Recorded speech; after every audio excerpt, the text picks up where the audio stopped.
Hola, buenas tardes. Soy Pedro Sánchez Martínez, abogado de profesión. Tengo la oportunidad de haber cursado 2 maestrías, una en Derecho Procesal Penal y una en Mecanismos Alternativos de Solución de Controversias, así como un doctorado en Derecho Penal.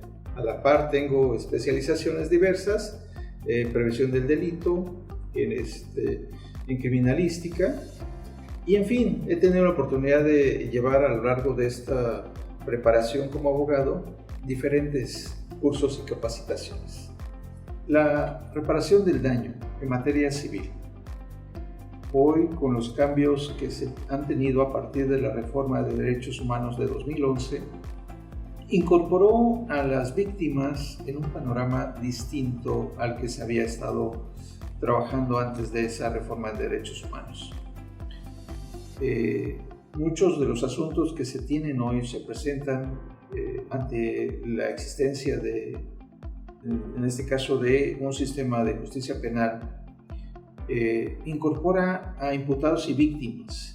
Y en el caso de las víctimas, la reforma de derechos humanos posibilita que estas víctimas puedan ser de 2 naturalezas: la víctima de un delito y la víctima de una violación a derechos humanos. Esta segunda calidad de víctima permite que se pueda litigar una reparación integral de la reparación del daño, derivada pues del actuar negligente, omisivo de la autoridad. La víctima de derechos humanos lo es cualquier persona que ante el sistema de justicia pueda tener una afectación, o bien que ante la autoridad administrativa pueda tener algún daño en su persona o en sus bienes, derivada del actuar negligente u omiso que tenga la autoridad. En los últimos años, a partir del 2011, se han venido emitiendo una serie de jurisprudencias que incorporan esta idea de la reparación integral del daño. Son aspectos que pueden considerar incluso no solo los daños físicos o materiales que pueda tener una víctima, también los relativos al daño moral, a esta situación de cuantificar qué afectación siente una persona cuando es violentada en sus derechos. Ejemplos de ello tenemos los amparos 30 y 31, amparos en revisión 30 y 31, 2013, del caso Mayan Palace, que es uno de los referentes que nos invita a buscar que esta situación derivada de un hecho trascienda al ámbito de la responsabilidad civil. La mayoría de los códigos civiles de los estados prevé la posibilidad de que el Estado, o un particular, cuando transgrede un derecho que tiene una persona, pueda ventilarse a través de la vía de responsabilidad civil, objetiva o subjetiva, dependiendo del hecho, de sus características y de las situaciones. Y esto con independencia además del daño derivado de la responsabilidad patrimonial que tiene el Estado, de tener a servidores públicos debidamente capacitados, incorporados a su esfera de actuación. Decía la reforma del 10 de junio de 2011, el artículo 1 constitucional, que incorpora los derechos humanos, y en ese sentido señala claramente el párrafo 3 que las obligaciones generales que tienen los servidores públicos de promover, de respetar, de proteger y de garantizar los derechos humanos van en ese sentido de proteger al justiciable ante cualquier situación que se presente. Esta situación ha hecho que, en este caso, los tribunales vayan incorporando este tipo de resoluciones, adoptándolas en beneficio de las víctimas. Amén de ello, la existencia de la Ley General de Víctimas, que establece pues la necesidad del Estado de, entonces, cuando hay una violación a sus derechos, esa segunda parte del artículo 1 constitucional, del tercer párrafo, establece que entonces se tiene que investigar se tiene que reparar, se tiene que sancionar al infractor y se tiene que promover para evitar que esa situación vuelva a ocurrir. ¿Y cómo se hace o se logra esto? A través de una serie de reformas que han venido desde entonces y que hoy posibilitan que los ciudadanos tengan ese acceso a la justicia, esa gran posibilidad del acceso a la verdad. Y con eso se determine cuáles fueron las causas que pudieron haber originado una afectación en la esfera de los derechos humanos de los ciudadanos. La reparación, vista desde este punto, posibilita entonces que esta situación de responsabilidad y que pueda hacerse patente y real ocurra. Es una idea esta de especializarse en estas materias, la reparación integral, porque forma parte pues de una gran posibilidad de recuperar en la víctima lo que haya sido despojado. Si fue una libertad, si fue algo material o si fue algo como esto que no puede a veces cuantificarse fácilmente, pero que hoy tenemos la posibilidad a través de estos mecanismos de que sea posible. Hacer posible la justicia es el trabajo que nos toca a los abogados, es nuestra responsabilidad social y en ese sentido siento que debemos hacer un esfuerzo. Cada vez tenemos más de estas resoluciones y hoy tenemos otra reforma de derechos humanos que debemos de aprovechar, la del 26 de marzo de 2019, que incorpora una primera parte al 9º párrafo del artículo 21 constitucional, en el que señala que para evitar cualquier afectación a la esfera de los derechos humanos, en 4 bienes jurídicos en especial, las libertades, la vida, la integridad o el patrimonio de las personas, el Estado tenga que hacer uso de la seguridad pública.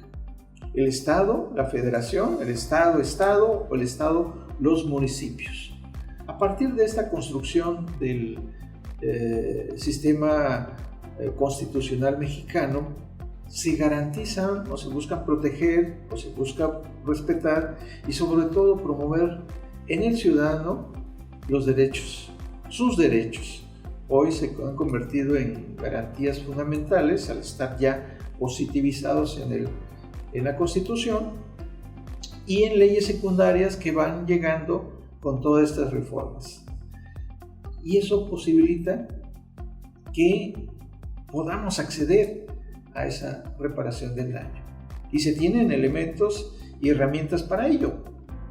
Una de ellas, por ejemplo, es las comisiones ejecutivas de atención a víctimas. Es cierto, hay que ir construyéndolas, son instituciones que se van a ir dando en la medida en que los profesionales del derecho, los abogados, vayamos haciendo todos estos esfuerzos en aras de mejorar la práctica jurídica y en aras de que los derechos humanos se vean respetados, protegidos o garantizados en el ámbito de la competencia de cada autoridad. Y en ese sentido tenemos mucho más por hacer. Y eso es lo que aprendemos con estas herramientas, precisamente. Cómo pensar, cómo leer, cómo escribir, pero sobre todo cómo hablarlas, de miras a tener estos sistemas de justicia hoy innovándose. Estamos en una justicia transicional y en ese sentido se están incorporando estos sistemas de oralidad que hacen más pronta y expedita la justicia. La reparación integral del daño debe dejar de ser un anhelo a volverse una realidad. Las leyes, los códigos han establecido, en el caso de Chiapas al menos, tenemos esta consideración en nuestro código civil, la posibilidad de acudir en esta vía cuando se ocurre un hecho con apariencia de delito, Pero existen algunas situaciones que en la persona considera que no buscaría un culpable, sino un responsable que haga frente a la reparación del daño. Es una invitación, pues, a que nos especialicemos y capacitemos para que esto pueda ser una realidad. El método de trabajo en clases es a partir de resoluciones reales, sentencias, amparos. Hoy tenemos una gran ventaja en que la mayoría de los tribunales de justicia tienen que publicar sus sentencias. Casos prácticos, reales, derivados de estos procesos que nos permiten entonces entender cuáles podría ser la determinación que puede adoptar un juez en determinados casos. Y cómo a partir de los medios de impugnación que se tienen o los recursos se pueden hacer valer una serie de situaciones para concretar la idea que desde un principio puede tener un abogado. Desde que conoce un asunto, cuáles van a ser las posibles soluciones, y a partir de ahí, de esta existencia de estos, no solo la doctrina, sino las cuestiones prácticas, se puede tener un mejor desempeño y un mejor conocimiento.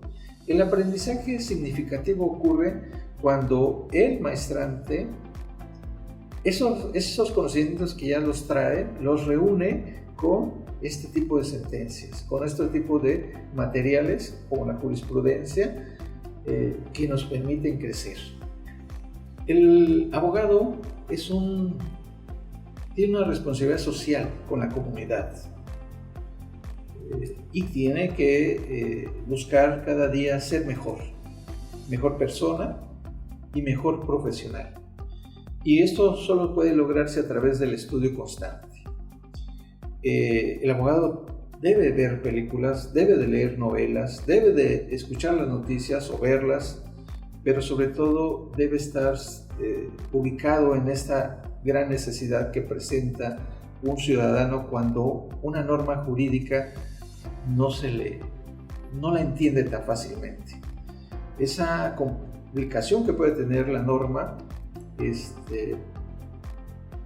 requiere necesariamente muchas veces de un abogado, pero no podemos perder la humildad, la tranquilidad, la serenidad y ser conducentes con cada una de las personas que llegan a nosotros. Eso nos da una maestría. En este caso, la maestría en Derecho Procesal Civil nos permite, pues, resolver situaciones en materia familiar, en materia civil, lógicamente, que ayudan a una convivencia más armónica entre ciudadanos. Dale un plus a tu formación profesional. Es cierto, una maestría implica a veces quedarte sin horas para descanso, para la familia, pero cuando tienes la posibilidad de llevarla, al final de ella, de tener un documento, te vas a sentir diferente, posibilitado, con una herramienta que te permitirá ser mejor persona.